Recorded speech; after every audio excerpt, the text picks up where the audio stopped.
আমাদের জুলাইয়ের সম্মুখ সারির নেতা, আমরা যাদেরকে দেখে অনুপ্রাণিত হয়েছি তাদের মধ্যে থেকে একজন ওসমান হাদি ভাই। ওসমান হাদি ভাই কালকে যখন গুলির আঘাতে আঘাত করা হয়েছে ওসমান হাদি ভাইকে, আমরা তখন থেকে কেউ ঘরে বসে থাকতে পারিনি। ওসমান হাদি ভাইয়ের গায়ে আঘাত মানে জুলাইয়ের বুকে আঘাত, ওসমান হাদি ভাইয়ের গায়ে আঘাত মানে আমাদের ছাত্র জনতার সকলের বুকে আঘাত আনা। জুলাইতে যারা আমরা আন্দোলন করেছি তারা আমরা সবাই ওসমান হাদি ভাইদের থেকে অনুপ্রাণিত হয়েছি।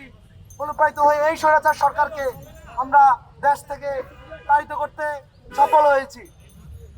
আজকে যখন এই ন্যাক্কারজনক ঘটনা ঘটে গিয়েছে, তখন আমরা দেখলাম আমাদের স্বরাষ্ট্র উপদেষ্টা আলুর হিসাব, পেঁয়াজের হিসাব দিচ্ছে আমাদেরকে।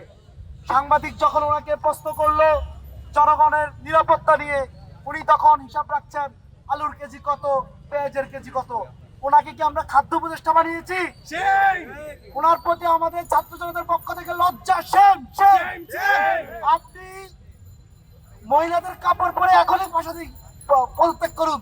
উপদেষ্টা পদে থাকার মতো আপনার কোনো যোগ্যতা নেই, কোনো ধরনের যোগ্যতা আপনি রাখেন না। আপনি এই পদ ছেড়ে দিন। আপনাকে আমরা পেঁয়াজের হিসাব রাখতে দেয়নি। বাংলাদেশে ডিজিএফআই আছে, অনেক ধরনের গোয়েন্দা সংস্থা আছে।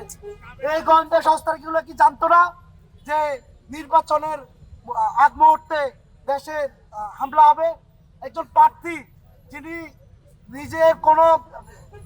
নিজে বাংলাদেশের নাগরিক হিসাবে নিজের ভোট প্রচারণা নেমেছিল, তাকে কিভাবে গুলি করা হলো? এদের কি গোয়েন্দা সংস্থাগুলো কি জানতো না?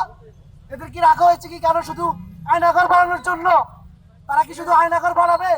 দেশে কি শুধু আয়নাঘর বানিয়ে তারা সংগ্রামীদেরকে, যারা দেশের পক্ষে কথা বলে, যারা ভারতীয় আগ্রাসনের বিপক্ষে কথা বলে, যারা ভারতীয়দের বিপক্ষে কথা বলে, তাদেরকে তুলে নিয়ে যাবে? এদের কি আর কোনো কাজ নেই? এরা কি দেশের নিরাপত্তা দিতে পারবে না? তাহলে এই সমস্ত গোয়েন্দা সংস্থার কোনো দরকার নেই আমাদের। সংগ্রামী ভাই বন্ধুরা, আমরা জানি সাংবাদিক সাহের ভাই, উনি সব ধরনের নিউজ আগে থেকে পেয়ে যায়। এই গোয়েন্দা সংস্থাগুলো কি নিউজ পায় না? তিনি তো বলতে পারেন কোথায় কোন সন্ত্রাসী আছে, কোথায় কার কাছে কয়টা গুলি আছে, উনি ফেসবুকে পোস্ট করে দিয়ে দিতে পারেন। এই গোয়েন্দা সংস্থার কি জানো না? ওনার চাইতে তো আমি মনে করি উনি বেশি কার্যকর বাংলাদেশের জন্য।